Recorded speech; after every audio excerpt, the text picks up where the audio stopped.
so we have now been brought in some equipment, and Blue wants to have a look at it. It's just a roller, another long line, long rein, and a bridle. And we're going to begin to get Blue civilized. Begin to say, Blue's looking at a horse being ridden over there. Begin to say, Blue, you know what? You're going to be trained now, and you're going to be not a wild pony anymore. You know, broken in, although I don't like to use the term breaking in a horse, because it kind of has the nomenclature of kind of, I'm going to dominate you, I'm going to break in your will, you know, break in your spirit. Or I prefer to use the term starting a horse's career. And you know, this horse today, if this is a university, this pen, this horse today is the professor, because this horse is going to test me. And he can be your professor. You watch this horse teach me about wild horses, because he really is quite nervous about everything. So you want to be really careful making movements like this, reaching under, picking up the girth, anything that could get your head kicked off. You've got to be really careful when you're doing this sort of thing. Now he might run away at this stage of the game, might run away, but you know, if we want him to be trained, he's got to go through these things. And if he runs away, it's no big deal. I just let him aggravate himself with that running away. I just let him wind himself up, and then when he's okay, he can come back to me, and everything's cool again, and everything gets relaxed and calm when he's back here with me. But when he's running away, he can aggravate himself. Now we'll just let him carry that around here a little bit. And okay, so we didn't get any bucking. And he says, Mr. Davis, don't chase me. I'm a nice pony, I'm Blue. I'll be your friend. Oh, did you see that? Walk straight to me. No such thing as horse language. Horses don't speak a language. Yeah, right. Of course they don't. All right, so I'm going to now put this, I think I'm going to put the line on the, by the way, what I just did was highly dangerous. I leant forward in front of a pony. Don't do that at home. I think I'm going to put this line on the dually halter. I haven't put the bridle on yet. I know he might have had a bridle on before, but putting the line on the dually halter and long reining with the dually halter is a pretty good way to go, really, because that way if he does really pull away, I'm not going to hurt him in the mouth at all. Whereas you could long rein with the bridle, but if he does anything like pulling away and really kind of charging off, he might even kick at the line and then cause pain to his mouth. But I can teach him a lot easier, actually, his left and his rights, if the line is on the halter. Now, he's going to be a bit touchy when I drop that line around his hindquarters, so I'm going to do that incrementally or gradually. In fact, I'm going to turn him this way. Oh, crumbs. This is a disaster. He turned toward me, which is okay. I'm not going to punish him for that. He's joined up. But I don't want him to get tangled in the line. So I'm going to turn him this way, and then naturally the line goes behind him, which was a lot smoother transition than me trying to flick the line behind him, which might have scared him. Okay, so he's going around here on the lines. My word, this Dartmoor pony that was so difficult to catch about half an hour ago is now going around like a trained horse. We've come a long way. So we've got to talk about turning left and right, because if I'm going to ride him, he's going to need to know about turning left and right. So I'm going to step in front of his point of balance like I would do if I was doing join up. Just take a little bit of line and then celebrate with him and let him run and be like, ah, that was the right thing to do. That was good. And if he wants to canter, that's great, because I'd like him to feel all of this equipment at a canter. I'd like a smaller pen as well, but we'll do a bit of running if we have to. Okay, so again, he'll come off the fence. I'm going to step in front of his point of balance, take a good bit of contact on the right rein and turn him, and then instantly release the line. which isn't the way you do it with long reining a trained horse, but I'm training him by instantly releasing the pressure. That was what I wanted you to do.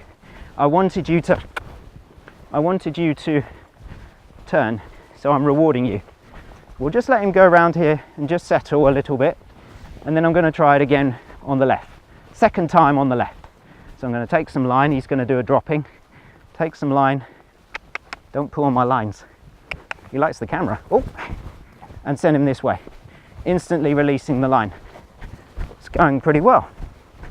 Okay, now we're going to try and slow things down a little bit and get him to walk on the lines if we can. So I'm just going to take a little bit of contact. Oh, good boy. Turns are becoming really quite pretty now. Almost civilized. I want him to walk really, but we'll work on that. Just walk, steady, steady, walk. That's it. Now I'm going to turn him away from me and just let him relax. Whoop. And then I'm going to ask him to rein back a step if we can get it.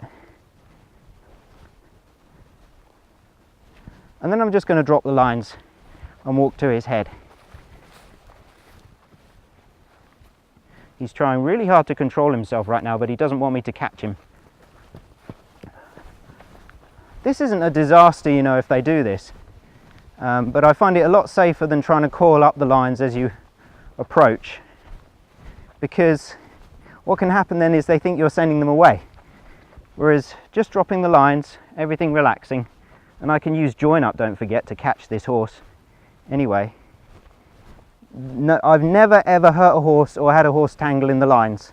Now, okay, he might be slightly tangled in the lines, but it's no big deal. He turns toward me, so I can turn away. Now, normally, you could just drop the lines and walk to the horse and the horse will stand still. And on day 2, which will be tomorrow, I promise you that's exactly what I'll get, because he'll think, oh, hang on a minute.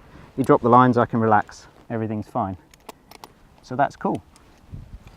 So there was Blue on the long reins. And now we're going to see if we can get a bridle on Blue.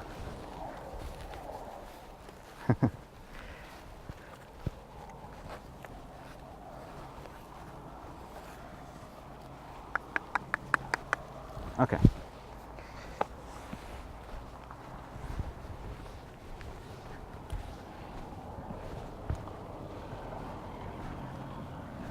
That went pretty well. That's about the way they go when they're not used to having the roller on and that kind of stuff.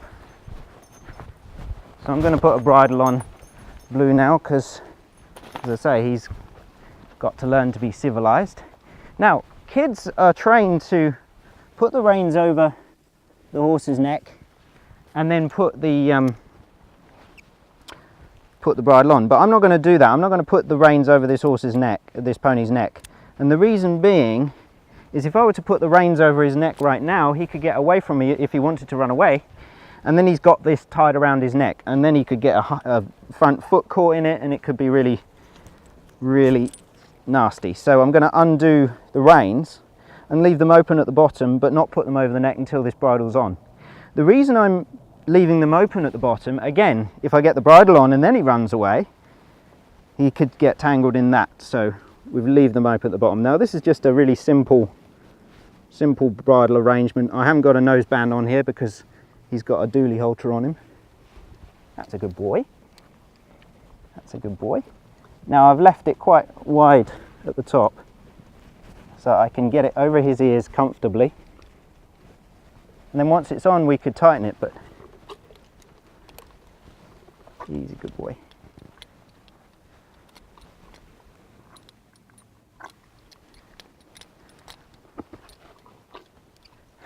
They've actually, somebody's put the rein on the wrong way, so I think. He's a good boy. Okay, so now it's in place, I can then tighten it up with this cheek piece here. I just wanted to make sure that it was comfortable and in the right place. Just maybe take that down one hole. That's a bit better for you. Okay, so we're going to now fiddle with this rein because it's I don't know what they did, but they put it on the bridle wrong somehow. Should have checked that before I put it on. Okay. So now once I have the bridle on, then I can pick the reins up and it's no big deal. But it's just something safety that I like to do, is to not have it, you know, on the neck until the bridle's in place, and then we don't get any accidents. Okay, throat latch can go on. So we got the bridle on. That's pretty amazing. That's pretty amazing. And Blue is quite quickly settled and stopped chewing on that bit as well. Like I said, I think he has had it on once before. So each time I do something like put the bridle on or put the halter on, I just walk away, because then I'm saying to the horse that everything's okay. And now we've got the bridle on, we need a saddle on. So next thing I guess is put the saddle on. Now because I've had the roller on, I'm not too concerned about putting that little saddle on. It's just the next step up, you know. If I were to put the saddle on right away without doing the roller, yeah, I could do that, but I'm just doing things very incrementally for Blue today. Okay.